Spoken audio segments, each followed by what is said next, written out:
Hello students, welcome to my channel science TDN. আজকের পর্বে আমরা আলোচনা করব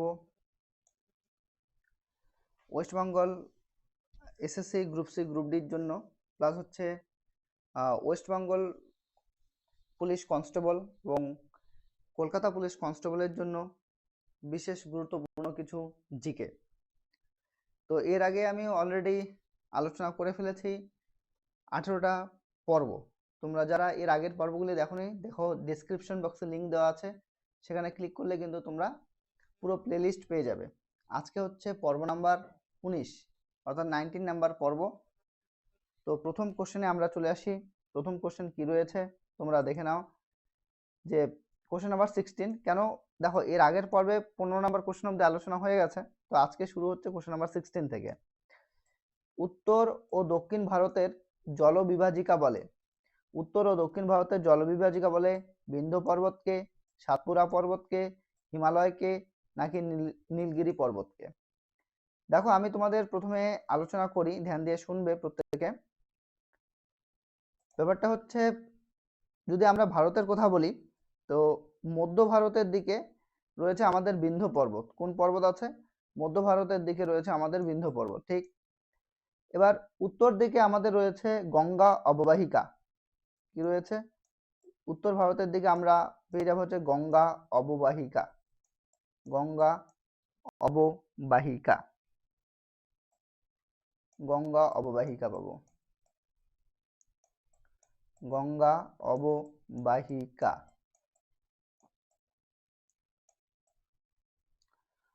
আর দক্ষিণ ভারতের দিকে পাবো হচ্ছে নর্মদা নদী, নর্মদা,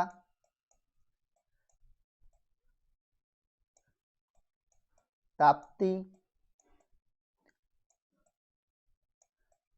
এছাড়াও অন্যান্য নদী সমূহ। তো বিন্ধ্য পর্বত কি করেছে, এই উত্তর ভারতের গঙ্গা অববাহিকার সাথে দক্ষিণ ভারতের নদীগুলোকে আলাদা করে দিয়েছে। তো তার জন্য বিন্ধ্য পর্বতকে বলা হবে উত্তর আর দক্ষিণ ভারতের জল বিভাজিকা। তো এখানকার সঠিক উত্তর কি হয়ে গেল? উত্তর ও দক্ষিণ ভারতের জল বিভাজিকা কাকে বলবো? উত্তর হয়ে যাবে বিন্ধ্য পর্বতকে বলা হবে উত্তর ও দক্ষিণ ভারতের জল বিভাজিকা। আমরা চলে আসলাম তার পরের কোশ্চেনে, কোশ্চেন নাম্বার 17। ভারতীয় গণপরিষদ ডক্টর রাজেন্দ্র প্রসাদকে ভারতের প্রথম রাষ্ট্রপতি হিসেবে কবে নির্বাচিত করেছিল? ভারতের গণপরিষদ রাজেন্দ্র প্রসাদকে ভারতের রাষ্ট্রপতি হিসেবে নির্বাচিত করেছিলেন 1950 সালের 24শে জানুয়ারি। 1950 সালের 24শে জানুয়ারি। আচ্ছা, তোমরা মনে রাখবে ডক্টর রাজেন্দ্র প্রসাদ তিনি কিন্তু ফাইন্যান্স অ্যান্ড স্টাফ কমিটি এর চেয়ারম্যানও ছিলেন। কার চেয়ারম্যান ছিল? Finance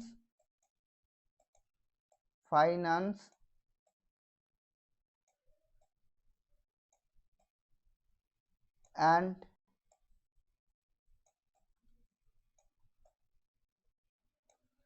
staff committee, finance and staff committee.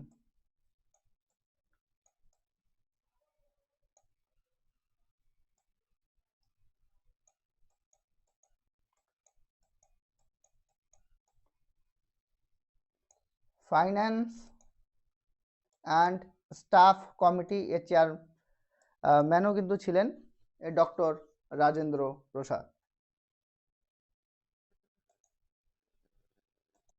দেখো পরবর্তী কোশ্চেন কম্পিউটার থেকে রয়েছে। MS ওয়ার্ড 365 ফাইল সংরক্ষণ করতে নিম্নলিখিত কোন শর্টকাট কি ব্যবহার করা হয়? দেখো শর্টকাট কির উপর থেকে প্রায়ই পরীক্ষায় কোশ্চেন আসতে দেখা যায়, তো শর্টকাট কি বিষয়টা তোমাদের জানতে লাগবে। তো এখানে বলেছে ফাইল সংরক্ষণ করতে কোন শর্টকাট কি ব্যবহার করা হয়। ফাইল সংরক্ষণ করতে যে শর্টকাট কিটা ব্যবহার করা হয় সেটা হচ্ছে Ctrl+S, CTRL+S হয়ে যাবে এখানকার সঠিক উত্তর। তারপরে কোশ্চেন নাম্বার 19, সাংখ্য দর্শনের প্রতিষ্ঠাতাকে। দেখো এই প্রশ্নটা অলরেডি আমি এর আগের সেটে বেশ কয়েকবার আলোচনা করে ফেলেছি। তো যারা আগের ভিডিওগুলি দেখোনি তারা সিকোয়েন্সিয়ালি যদি ভিডিওগুলি দেখো তাহলে বেশি উপকার পাবে, কেন কি আগের ভিডিওগুলিতে আরও ডিটেলস আলোচনা করা হয়েছে এই বিষয়গুলি। তো যাই হোক, আমরা এই প্রশ্নটার উত্তর করি। সাংখ্য দর্শনের প্রতিষ্ঠাতা কে? দেখো সাংখ্য দর্শনের প্রতিষ্ঠাতা হয়ে যাচ্ছে কপিল বা কপিলা, ইনি হয়ে যাচ্ছেন সাংখ্য দর্শনের প্রতিষ্ঠাতা। এছাড়াও তোমাদের জানতে লাগবে গৌতম মুনি তিনি হচ্ছেন ন্যায় দর্শনের প্রতিষ্ঠাতা। কোন দর্শনের প্রতিষ্ঠাতা? ন্যায় দর্শনের প্রতিষ্ঠাতা হলেন গৌতম মুনি, তিনি ন্যায় দর্শনের প্রতিষ্ঠাতা, ন্যায় দর্শন। পতঞ্জলির কথা যদি আমরা বলি, পতঞ্জলি ইনি হলেন যোগ দর্শনের প্রতিষ্ঠাতা, যোগ।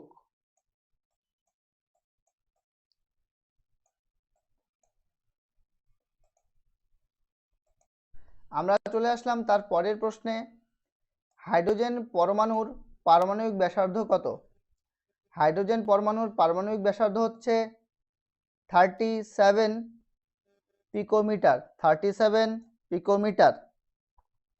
আচ্ছা, হাইড্রোজেন পরমাণুর পারমাণবিক ব্যাসার্ধ 37 পিকোমিটার, এটা পিকোমিটার ইউনিটে আছে। এটাকে যদি আমরা ন্যানোমিটারে কনভার্ট করি সেক্ষেত্রে আনসারটা হয়ে যাবে 0.037 ন্যানোমিটার, 0.037 ন্যানোমিটার। তো আমাদের প্রশ্নের মধ্যে পিকোমিটার দিয়েও থাকতে পারে কিংবা ন্যানোমিটার এককেও কিন্তু থাকতে পারে।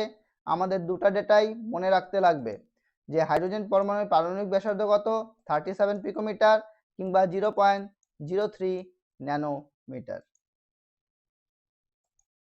দেখো আমরা চলে আসলাম তার পরের প্রশ্নে, কোশ্চেন নাম্বার 21। কোশ্চেন নাম্বার 21 কি রয়েছে? কোশ্চেন নাম্বার 21-এ রয়েছে বিভিন্ন ব্যক্তির দ্বারা ব্যবহার করার জন্য ডিজাইন করা ডেটা সংগ্রহকে কি বলা হয়? বিভিন্ন ব্যক্তির দ্বারা ব্যবহার করার জন্য ডিজাইন করা ডেটা যে সংগ্রহ তাকে বলা হবে ডেটাবেস, অর্থাৎ অপশন নাম্বার সি হয়ে যাচ্ছে এখানকার সঠিক উত্তর। আমরা চলে আসলাম কোশ্চেন নাম্বার 22। নিম্নলিখিত কোন চিত্রকলাটি মূলত বিহারের সাথে সম্পর্কিত? দেখো বিহারের সাথে সম্পর্কিত চিত্রকলা হলো মধুবনী চিত্রকলা। মধুবনী চিত্রকলা এটা বিহারের চিত্রকলা। আচ্ছা, মধুবনী চিত্রকলার আরেকটা নাম আছে, তোমাদের এই নামটাও কিন্তু মনে রাখতে লাগবে। মধুবনী চিত্রকলাকে বলা হয় মিথিলা চিত্রকলা। কি বলা হয়? মিথিলা চিত্রকলা বলা হয়। মধুবনী চিত্রকলার আরেক নাম মিথিলা চিত্রকলা। মধুবনী চিত্রকলার আরেক নাম হয়ে যাচ্ছে মিথিলা চিত্রকলা। দেখো আমরা চলে আসলাম কোশ্চেন নাম্বার 23। ভারতীয় ক্ষুদ্র শিল্প উন্নয়ন ব্যাংক সিডবি এর স্থাপনা কোন বর্ষে হয়েছিল? ভারতীয় ক্ষুদ্র শিল্প উন্নয়ন bank, small industrial development bank of India, এর স্থাপনা হয়েছিল 1990 সালে। কবে স্থাপনা হয়েছিল? স্থাপনা হয়েছিল 1990 সালে। তোমরা এক কাজ করবে, এই সিডবি এর সদর দপ্তর মনে রাখবে। কি মনে রাখবে? সদর দপ্তর। সিডবি এর সদর দপ্তর হলো ইউপি অর্থাৎ উত্তরপ্রদেশ। উত্তরপ্রদেশের লখনৌতে। কোথায় রয়েছে? উত্তরপ্রদেশের লখনৌতে রয়েছে সিডবি এর সদর দপ্তর। তাহলে ইউপি এর লখনৌ। পরের প্রশ্ন, কোশ্চেন নাম্বার 24। কার্বনের পারমাণবিক সংখ্যা কত? কার্বনের পারমাণবিক সংখ্যা হলো 6। তোমাদের 1 থেকে 20 পর্যন্ত মৌলগুলির নাম মনে রাখতে লাগবে, তাদের পারমাণবিক সংখ্যা মনে রাখতে লাগবে। প্রথমে মনে রাখতে লাগবে হাইড্রোজেন 1 নম্বরে আছে। আচ্ছা, আমি এক এক করে বলে দিই। 1 2 3 4 5 6 7 8 9 10 11 12 13 14 15 16 17 18 19 20 21 22। আচ্ছা, 20 অবধি জানলেই হবে। তো আমি এক এক করে বলছি, শোনো। প্রথমে হবে hydrogen, helium, lithium, beryllium, boron, carbon, এই যে কার্বন বলেছে 6, carbon, nitrogen, oxygen, fluorine, neon, sodium, magnesium, aluminium, silicon, phosphorus, sulphur, chlorine, argon, potassium, calcium. এই কয়েকটা কিন্তু তোমাদের 20 অবধি মনে রাখতে লাগবে। তোমরা ভিডিওটাকে পজ করে করে আমি যে নামগুলো বললাম সেগুলো কিন্তু তোমরা লিখে নেবে, পরীক্ষায় কিন্তু আসে। তো কার্বনের পারমাণবিক সংখ্যা কত? 6। আর তোমরা যদি বলো এর মধ্যে আরো কোনটা ইম্পর্টেন্ট আছে, অক্সিজেনের পারমাণবিক সংখ্যাটা পরীক্ষা অনেক সময় জানতে চায়। অক্সিজেনের হচ্ছে 8, তোমাদের জানতে লাগবে। সোডিয়ামেরটা মোস্ট ইম্পর্টেন্ট, সোডিয়ামেরটা হচ্ছে 11, এটা তোমাদের মনে রাখতে লাগবে। আর্গনেরটা পরীক্ষায় জানতে চায়, আর্গন হচ্ছে 18। তারপর হচ্ছে ক্লোরিন জানতে চায়, ক্লোরিন হচ্ছে 17। আর ক্যালসিয়াম মনে রাখবা, ক্যালসিয়াম হচ্ছে 20। এগুলা কিন্তু এই সংখ্যাগুলি বেশি জানতে চায়, তোমরা মনে কিন্তু অবশ্যই রাখবে।